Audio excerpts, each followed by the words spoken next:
Okay, so this week I proved to myself that it can take me up to an entire year from the time that I have a thought until I put something in motion.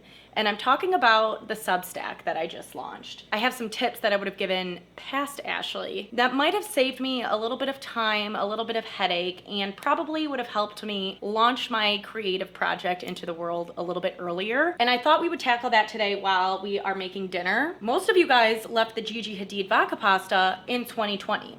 I'm still there. I'm still there. We're still making it. I make it a little bit differently at this point. I've like adjusted it just so it's a little bit more manageable for me because I hate a shallot. But I also made my life a little bit easier by getting these pre-diced onions. If you've been following me for a while now, you know the chokehold that this vodka pasta has on me needs to be studied. But I am trying something new today. We're gonna try it with the Banza spaghetti noodles. Usually I use the Banza shells because they hold up really well. But I stopped at Katie's on Sunday to drop off a bag that she left here over the weekend, and she was making angel hair pasta, and I was like, why does that look divine? So that's what inspired this. Thank you, Katie. First of all, a little bit about the Substack that I launched. It's called Pulse Check, and the current weekly send that I have going out is called the Weekly Dose, ZOSE. E is the examination section, which is basically a space where I dive a little bit deeper and I'm a little bit more in my feels, okay? And that brings us to today's video, because in that section this week, I talked about the concept of starting messy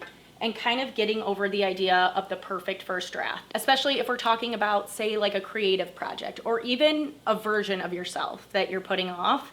And I wish I would have watched a video like this when I was having those thoughts of starting a Substack, because I think I overthought it. I think there is a way to be intentional when you like wanna try something new. But in my case, I feel like I overcompensated quite a bit in the sense that I was just using all of like the quote unquote prep as an excuse to get started. And now that it's launched and in the world, I am very proud of it. And I do, like I said, think that there are some intentional things that you can be doing, but I don't think all of those intentional things are required to begin. So using my story as an example, before I actually launched my Substack, I was like convinced that I needed to become a person who consumes Substacks and does that every single day, okay? I was like trying to make an entire identity shift just to show up on this platform, okay? And then I was like, oh my God, my branding for all of my platforms needs to be consistent. So figuring out my personal branding took a couple of weeks. Which, did it take a couple of weeks, or was it just me thinking about it for a couple of weeks? I think it actually took me maybe an afternoon, if that. What other excuse did I tell myself as to like why I couldn't start it yet? Oh, a big one was just making sure that I consumed every single piece of media on YouTube University, and I was absorbing everybody's opinions and tutorials about how to start. Again, I think a little bit of research is good, okay, to like know what you're getting yourself into.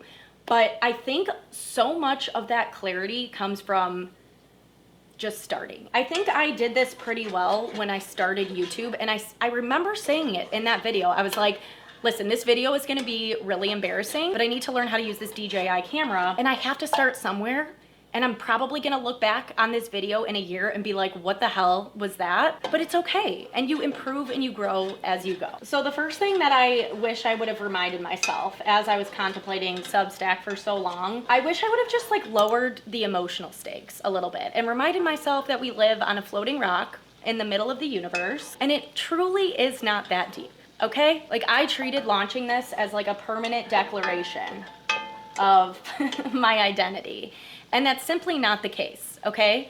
In most instances, when you're like stepping into a new era or a new project, what you put out at first does not need to be the final version. And I was treating the beginning of this like it was legally binding. But in reality, it was just one post, okay? I can change the format later. I can change the publication name later. I can change my profile picture. I can change my branding. All of that can be adapted as the publication grows. And I feel like I was just trying to perfectly envision what the final product would be versus putting the energy and attention into just creating and starting. Another thing that I want to bring up that I think we all need reminders of, especially if like you're a creator, stop consuming other people's shit. Okay, I'm serious. Sure, looking at inspo is fine, but at some point you have to rein it in and stay in your lane. One, I can guarantee you're not trying to copy somebody else, but you will start to really absorb and adopt other people's perspective and vision. And without realizing it, you will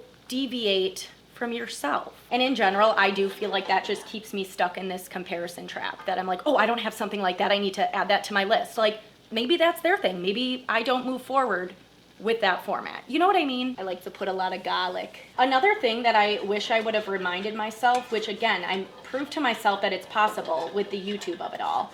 But sometimes it's better to make those decisions as you're finding yourself, especially in a creative process. Like, when I was deciding the format, the branding, whatever, I did have an idea of what I wanted, but there's a possibility that with all of those decisions that I made, I kind of like pigeonholed my brain into like what I thought this could be versus allowing it to naturally evolve in a way that makes the most sense. One of the best pieces of advice a therapist gave me years ago was that dating was no different than data collection. Even the dates that are flops give you information about what you like, what you don't like, and what you're looking for in the next person. And I think the same sentiment can be applied to starting a project. 9 times out of 10, the version that you start with is just going to continue to inform how you show up in the future versions. And for instance, with the Substack, like I've already gotten some really great feedback about how long the pieces are, things that people would like to see me implement, like voiceovers and more imagery. And like, it's okay that I didn't have that in my first draft, and building something with that data in mind is going to make it a product closer to what me and my community are looking for. So whether you're putting off like dating or a creative project or a career transition, I think a lot of the times we want to wait until we're ready and confident, but sometimes the only way that you gain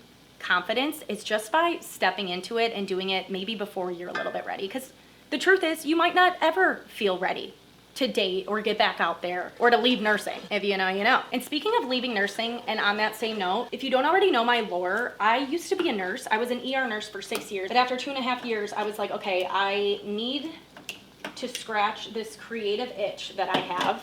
And I started a blog that I don't think anybody read except maybe my close friends and family. But when I moved to Chicago in 2019, I remember stumbling across an Instagram post from a brand called the Everygirl, and it was an in-feed post that said, we're hiring editorial interns. And at that point, I had no confidence at all whatsoever, because I'm like, I literally have no editorial experience at all whatsoever. Like, I am literally just a nurse with a blog, and I like to write. It's really fun. And I didn't apply to that job thinking, I'm gonna get this. I applied to that job with like, nobody's gonna read this, but it will give me an excuse and a deadline to compile a more editorial creative resume and to like build the portfolio and yada yada. 0% of me was ready for that job. And now I've been working at that company for 6 years, and I'm currently the branded content managing editor. So follow your dreams, kids. Like, was I confident that I was gonna slay in the editorial world? Absolutely not. But especially once I got the job, I said, oh, I'm locking in.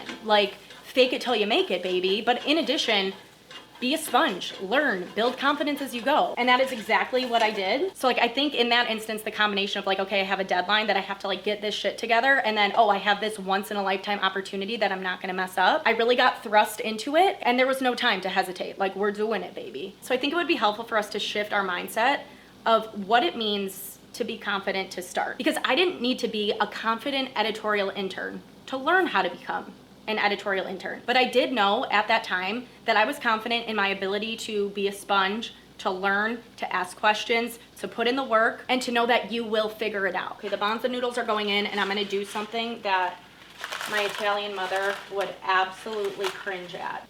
Okay, yeah, we're gonna, oh, excuse me, pardon me. I just hate when they're too long and they like stick out of the bowl. They're still doing that anyway. Anywho, I try to clean up as I go, because once I start eating, I'm not getting back up. I'm sweating, but genuinely, this is my favorite part, is putting the vodka in here. Okay, we're gonna let all that vodka cook out.